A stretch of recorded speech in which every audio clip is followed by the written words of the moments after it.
First off, let me apologize for the glare over my right shoulder. I've been trying to position the computer and it's not getting any better. I was planning on making this video a little earlier today and got tied up doing some other things. And of course, as soon as I set up to start to do it, the sun decides it wants to come out. Anyway, this video is about a learning lesson that I have received over the past few months. You see, I decided to put my name in, put myself out there in front of everybody to run for the United States Senate from the great state of Ohio. Sherrod Brown, the Democrat, is currently the senator, and he's up for re-election this year, and I know I could beat him with both the ideas that I have and the fact that I'm a total different. I'm not a politician. I'm not a standard type of person to run against him. But I've learned over several decades of watching elections and how both Democrats and Republicans do things. I have a plan of attack that would beat Sherrod Brown. My learning lesson has been the fact that originally our founding fathers established this nation to be a government of the people, for the people, by the people. Now, we still pay homage to those terms. But unfortunately, the system over the past 200 years has been corrupted. And it's no longer exactly that way. You see, the founding fathers did not originally design this government to be, or I should say this country, to be ruled over by a class of political elitists. Unfortunately, we the voters have allowed that to become the situation. That's why we all complain about nothing getting done in Washington. All right? You have a Republican and a Democrat party, and they're the only two that usually get elected. And even if someone runs as an independent, they're usually one way or the other. Bernie Sanders, perfect example. He's a socialist, but he runs as an independent because he'd never get elected under the socialist party. And he caucuses with the Democrats because, well, he's obviously quite the opposite of the Republicans. Now, the lesson I've learned is that in order to get elected to office in this country, you have to be one of two things. Either a political elitist insider with the establishment, or a multimillionaire. Okay? Other than that, you don't stand a chance. And for the most part, unless you are a party establishment member, even as a millionaire, you don't have a lot of a choice, a lot of chance. And the reason why I say this is back in December when I got ready to start really doing this, I want to take you through, just be patient and listen with me. I want to take you through the steps that I've put forward on this. And you can see where we have our issues. You see, for a long time, we've been all complaining in this country about Washington and the establishment. When President Trump got elected, he campaigned that he was going to drain the swamp. And people like that idea. They're tired of the same politicians in Washington doing nothing. Okay? So we elected a person who's outside the establishment. When he first started his campaign, the Republican Party was against him as a whole, okay? He had some supporters, but the vast majority was against him. But because he was a multi-billionaire and a celebrity already, he was able to keep himself out in the media and keep talking to people and telling them what he wanted to do, which is different than politicians. Politicians tell you what they stand for, what they believe in. I think we need to do this. I think we need to do that. But they don't tell you how they plan to do it. All right? They convince you that they're the better person because they believe in all this stuff. Okay? President Trump come out and said, well, this is what we're going to do. We need immigration reform. Well, this is how I'm going to do it. We need this done. This is how I'm going to do it. Okay? Totally different than a standard politician. And the people of the country was drawn to that. Additionally, politicians run a scripted political campaign. They don't do anything that's not on a script. President Trump didn't do that. He did everything from his heart. He spoke from his heart. He said, folks, I love you, and I want to help you, and I want to do this. He did things totally opposite of what a politician does when they run for office. And the American people connected with him. Or I should say he connected with us. The middle class, the middle America, working class voters who for many years have been left behind. Because all the politicians have all the rich folks in their pockets. That's how they get all their money to run for office. Us regular folks, well, we kind of get talked to, but we get talked over. All right. With this scenario, I saw this as a perfect opportunity. America is tired of politicians. So why not have a working class candidate for the working class people of Ohio to desire that they want him in office as well? And that's what I am. I'm the working class candidate, and because I am just a regular, average, everyday Joe. Well, when I got started on this, I had never done this before. I didn't know anything about it, so I started asking questions. I had some people who's run for office in the state, and they gave me some advice. And I started asking, and I started calling around the party chairs and stuff like that, like I was told to do. I got appointments with 4 of the counties in order to come to their local monthly meetings. I found out the week before Christmas, unlike I had thought by looking on the internet, I had thought I only had to have 50 signatures to be put on the ballot for the primaries. Instead, because it's a statewide election that I'm going for, I have to have 1,000.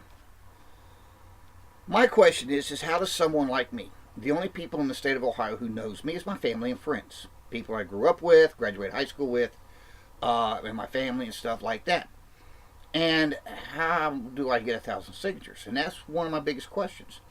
Finally, talking to one of the county chairs, I was told to do things the way everybody else does. People that run for Senate, people that run for governor, statewide elections, they mail their petitions to all the county chairs and clubs around the state who take it to their monthly meetings. They get signatures, they mail them back to you. Well, in my research, I found out that there's a total of about 120 clubs between the central committees in the county, and one county has 31 clubs within the county. So I mailed out petitions to 115 of those, the ones that I wasn't going to personally. Of those 115, I had 2 returned that one guy is no longer involved, so he couldn't do nothing for me. One guy was out of town, out of state until March and wasn't going to be back in time to help me. I had 10 returned as bad addresses. I spent 3 days on the internet trying to find addresses for all these places. The Ohio Central Committee doesn't have up-to-date information on these folks.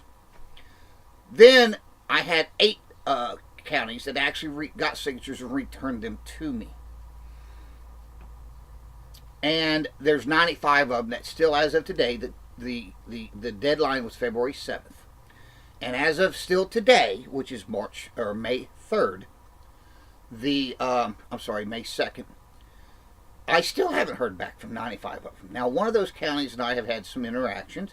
They've been wonderful, they've been great, and they've really supported me. But the other 94 counties I've heard jack from. And this is why. When I got that information, it was about 3 weeks after I found out I needed 1,000 signatures. I still had about a month, 4 weeks, until the deadline. Plenty enough time to get all my signatures.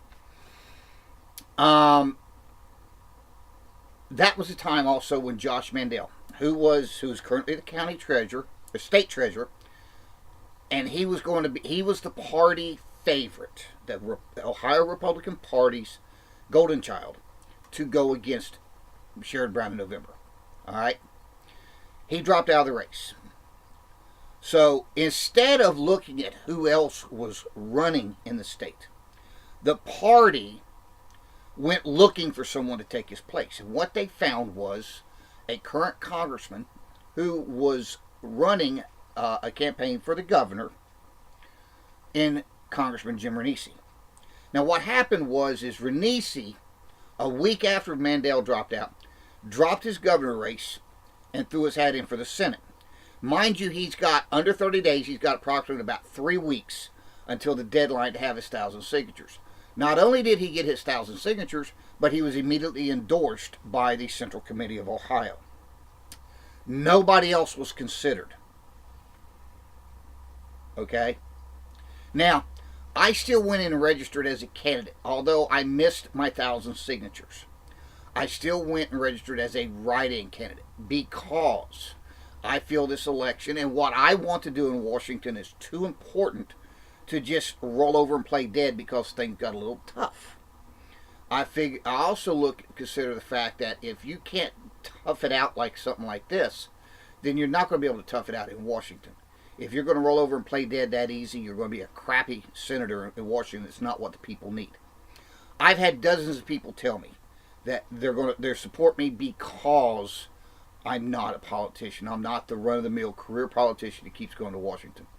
The definition of insanity, doing the same thing over and over again, except expect different results. Well, that's what we do, folks. We put the same type of people in Washington. I'm a different type of person. I'm a working class person, just like average everyday people are.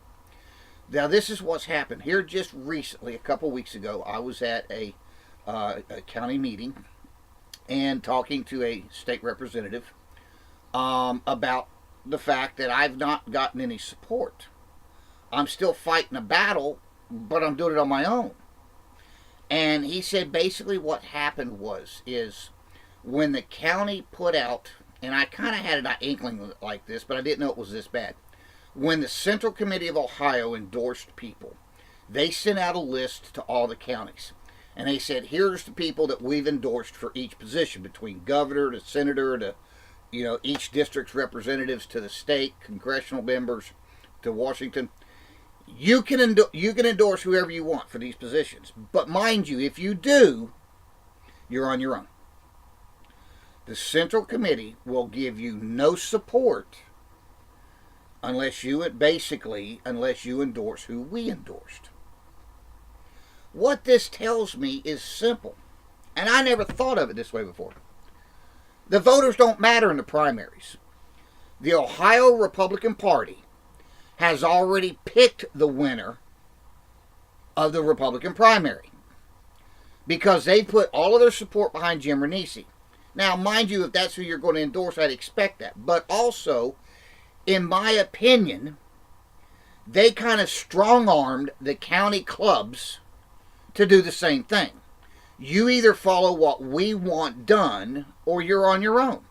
Now, that's a page directly out of the playbook for the Democrats. I've seen the Democrats do this exact same trick for almost 25 years now. Either you play ball with us, or we're not going to help you get reelected. That's why I don't vote for Democrats anymore. Because it doesn't matter if you are a good person and a good Democrat, but you're a Democrat, you say what you want to get elected to office, but when you get there, you're going to kowtow to the party agenda, and it don't matter what you told the voters. And I'm not going to support someone who ain't going to have a choice in Washington. And that's basically how the Republican Party is doing it now, too. I've seen a little bit of this during the presidential campaign, where it was, you got to be more conservative to be a Republican. But I never realized until this time here.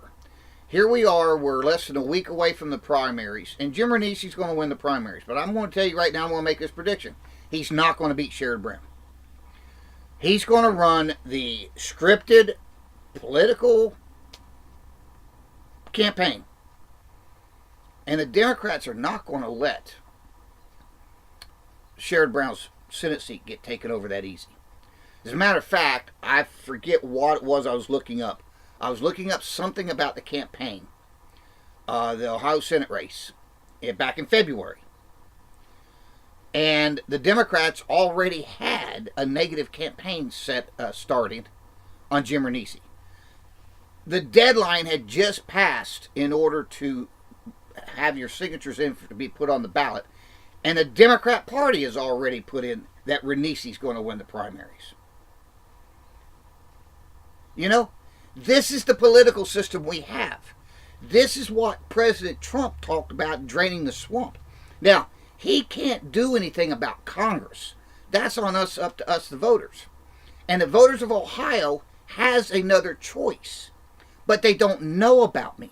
They don't know that they have any other choice except for two people, Jim Renese and Mike Gibbons. Mike Gibbons is a multi-millionaire from Cleveland, okay? He put $5 million of his own money into his campaign to run TV ads so people would know who he was. But he's still not even close to running, to competing with Renese. Because the Republican Party and all the county clubs, I was sitting in my home county's endorsement meeting in February. And they read off the list of who the Central Committee endorsed. There was nobody else in that list. There wasn't like a list of names that, well, these are the people for this running for this race, and this is the one of those people that the Central Party endorsed. It just literally said this person. And then the chairman said, do we vote to approve the list as it's written? And it was unanimous. The whole county just approved to endorse everybody that the Central Committee had endorsed. No exceptions. Okay? I was just like dumbfounded. I was sitting there and they did that.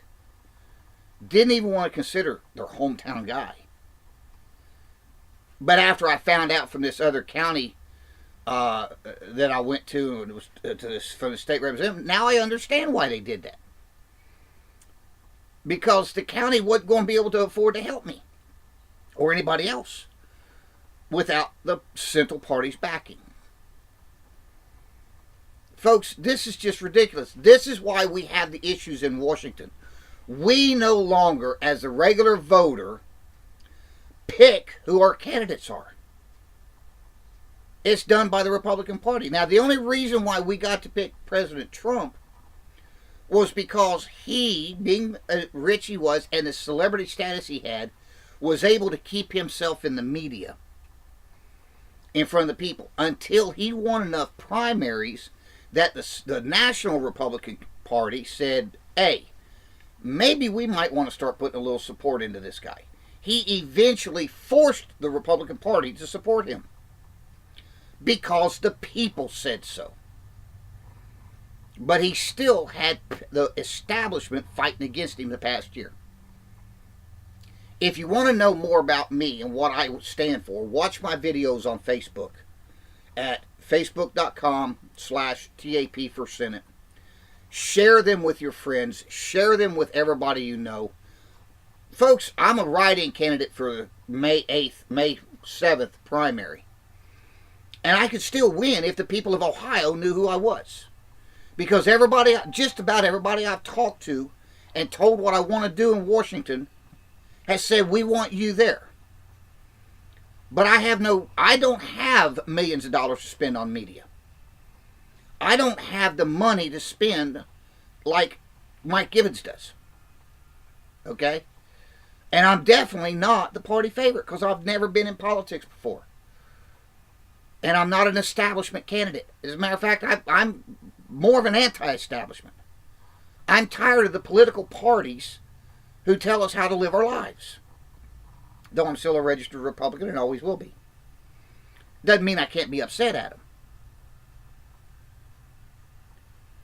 But I wanted everybody to understand how the politics, what I've learned, and how politics works in this country today. And it's a shame. Maybe we can eventually get this out there to where more people know about it and we start standing up to the establishment. But for right now, Ohio's going to get one choice come November. And it's not going to be the person that the majority of the state would like to have, because the majority of the state don't know they have another choice. Thank you for watching.